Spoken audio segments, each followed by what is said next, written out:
অদ্ভুত অদ্ভুত ঘটনা এভরিডে ঘটছে। আর এর ফাঁকে কোথা থেকে এই নিষিদ্ধ ঘোষিত আওয়ামী লীগ, নিষিদ্ধ ঘোষিত ছাত্রলীগ বারবার শুধু আজব এক একটা মিছিল করে ফেসবুকে দিয়েছে যে সমস্ত কথাবার্তা বলছে, বিশ্বাস করেন এমনি এই অস্থিরতার মধ্যে সকলে হৃৎপিণ্ডের মধ্যে একটা কপন শুরু হয়ে গেছে। কি হবে আগামীতে, কি হবে, আমরা কি করব, আমাদের যাব কোথায়?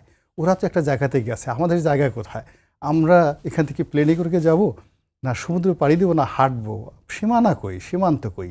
তো এই জন্য নতুন সীমানা খোঁজার জন্য অনেকে দেখা যাচ্ছে মনে করছে যে ঠিক আছে, একটা দিকে তো রোহিঙ্গারা আছে, তো ওদিকে রোহিঙ্গাদের সাথে একটু বন্ধুত্ব করে, আরাকানের সাথে বন্ধুত্ব করে যদি একটা সীমান্ত একটু ফ্রেন্ডলি করা যায়। এখন তো পুরো সীমান্ত, ইভেন সমুদ্রটাও আনফ্রেন্ডলি হয়ে গেছে, নাপ নদীটাকে যদি একটু মোটামুটি ফ্রেন্ডলি করা যায়, এজন্য যে সমস্ত কথাবার্তা আমরা শুনছি, এ তো আরও ভয়ঙ্কর কথাবার্তা, আরও ভয়ঙ্কর কথাবার্তা। তো সেই ভয়ঙ্কর অবস্থার মধ্যে, এত অনিশ্চয়তার মধ্যে কি যে হবে বলা যাচ্ছে না। এর কারণ হলো নির্বাচন যদি হয় বা ধরুন ক্ষমতার পট পরিবর্তন হবে, এনসিপি বলছে আমরা ক্ষমতায় আসব, জামাত বলছে যে আরে সেদিন তোদেরকে জন্ম দিলাম, জন্মগ্রহণ করি তুই বাপকে অস্বীকার করে ফেললি, এত তাড়াতাড়ি বাপের অবাধ্য হওয়া শুরু করলি। একটা ডাইরেক্ট এরকম কথা গোলাম পরোয়ার সাহেব বললেন যে বাপের সাথে লাগতে যাবে না, জন্মের পরপরই বাপের সাথে লাগতে যাবে না।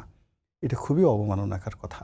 এখানে বাপকে, ছেলেকে কিভাবে জন্ম হয়েছে, how it has been created, হ্যাঁ এই কথা, এটার প্রোডাকশন প্রক্রিয়াটা কি, রেডিয়েশনটা কি, তো এই জিনিসগুলো যদি প্রশ্ন করেন আপনি, তাহলে জামাত নেতার এই বক্তব্যে এনসিপির মানে মাথা গরম হয়ে যাওয়ার কথা, ইজ্জত বলে তাদের কিছু থাকার কথা না, এই কথাই সেখানে বলা হয়েছে।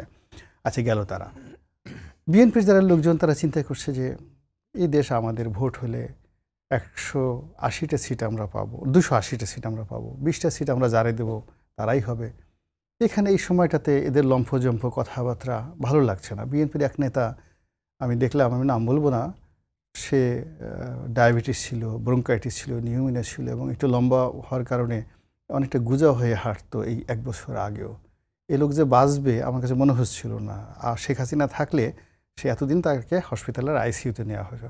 আজকে দেখলাম ও মাই গড, জুলিয়াস সিজারে সে সাহসী হয়ে গেছে। সে বলছে যে বেয়াদব, এনসিপির এক নেতাকে উদ্দেশ্য করে বলছে বেয়াদব, এই কথা বললি তোর জিব্বা টানতে ছিঁড়ে ফেলবো। তো উনার যে জেহান, ওনার যে জিহাদি মনোভাব, এই যে জোশ, এই জোশের কারণে যে বিএনপির যে কোর্স অফ অ্যাকশন সেটাও কিন্তু ক্ষণে ক্ষণে পরিবর্তন হয়েছে।